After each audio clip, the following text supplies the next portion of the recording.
విజయనగరం కాలనీలో ఉన్న టీడీపీ కార్యకర్త షేక్ రసూల్పై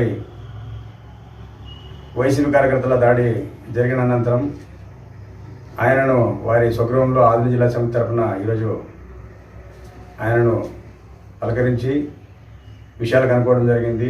అదేవిధంగా రాజీ అయినట్లు సమాచారం వస్తుంది.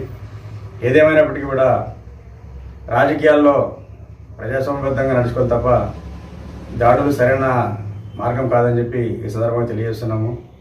అదేవిధంగా చూసుకున్నట్టయితే ఈరోజు మనకు కొన్ని వ్యవస్థలు ఉన్నాయి, పోలీసు వ్యవస్థ ఉంది, చట్టాలు ఉన్నాయి, కోర్టు ఉన్నాయి. ఏదనంటే పోలీసుల సమక్షంలో మనము కేసు పెట్టవచ్చు, కోర్టు ద్వారా మనము న్యాయం పొందవచ్చు. కానీ ఇలా దాడులు సమంజసం కాదని చెప్పి ఈ సందర్భంగా మనం చేసుకుంటాము.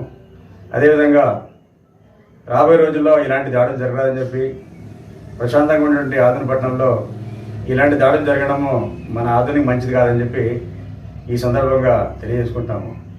రాబోయే రోజుల్లో టీడీపీ వైఎస్ఆర్సీపీ పార్టీలు తమ కార్యకర్తలను అదుపులో చేసుకోవాలని చెప్పి ఇలాంటి కొట్టాటలు మళ్ళీ జరగాలని చెప్పి మనం చేసుకుంటున్నాము. అదేవిధంగా ఈ విషయాన్ని పోలీసు అధికారుల దృష్టికి తీసుకుపోయి విజయనగర కాలనీలో ఎలాంటి అవాంఛనీయ సంఘటనలు జరగకుండా, ఎలాంటి కొట్టాటలు జరగకుండా చర్యలు తీసుకోవాలని చెప్పి మరి విజ్ఞప్తి చేస్తున్నాము. రాబోయే రోజుల్లో ఇలాంటివి జరగకుండా మా వద్ద మేము పోలీసులు సహకరిస్తామని చెప్పి ఈ విషయంలో ప్రభుత్వం కూడా చొరవ తీసుకొని ఖచ్చితంగా మన విజయనగరం కాలనీ కావచ్చు, ఆదిలాబాద్ పట్టణం కావచ్చు, నియోజకవర్గం కావచ్చు, ఎక్కడైనా కూడా ఇలాంటి హింసాత్మక సంఘటనలు జరగకుండా కంట్రోల్ చేయాలని చెప్పి విజ్ఞప్తి చేస్తున్నాము.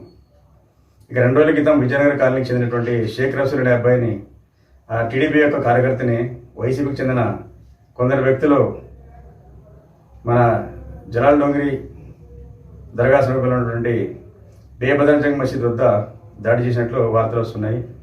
మరి అది ఆయన అడ్మిట్ అయినప్పటికీ కూడా తర్వాత కొందరు పెద్దలు రాజీ కుదిరినట్లు తెలుసుకున్నాము. ఏదేమైనప్పటికీ రాబోయే రోజులు ఇలాంటి సంఘటనలు జరగదని చెప్పి ఇప్పటికీ ఆదోని చాలా వెనుకబడిపోయింది, చాలా పతనావస్థలో ఉంది.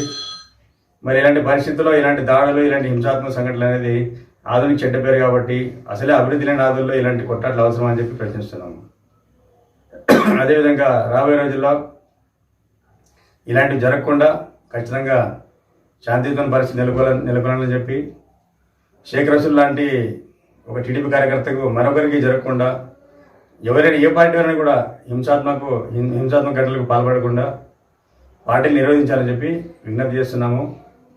ఈ సందర్భంగా మనం చేసేది ఒకటే, ఆదంలో అభివృద్ధి అంతంత మాత్రం ఉంది. మరి ఇలాంటి చోట్ల హింస వగైరా జరగడం అనేది మంచిది కాదు. కాబట్టి టీడీపీ పార్టీ కావచ్చు, వైసీపీ పార్టీ కావచ్చు, ఏ పార్టీ అయినా కూడా కావచ్చు, ప్రతిహింసకు పాల్పడుకోకుండా చట్ట ప్రకారము రాజ్యాంగం కల్పించినటువంటి హక్కులను వాడుకుంటూ, రాజకీయ హక్కులను వాడుకుంటూ, మరొకరి రాజకీయ ప్రచార హక్కును గౌరవిస్తూ పరస్పరం ముందుకు సాగి ఆధునిక డెవలప్మెంట్ కోసం కృషి చేయాలని పిలుపు చేస్తున్నాము.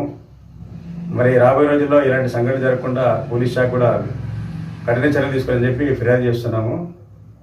ఖచ్చితంగా ఆదిలో శాంతియుతమైన వాతావరణం, రాజకీయ వాతావరణం నెలకొల్పాలని చెప్పి ఆశిస్తున్నాము. నా పేరు నూర్ అహ్మద్, ఆదిలాబాద్ జిల్లా సమితి వ్యవస్థాపక అధ్యక్షుడు.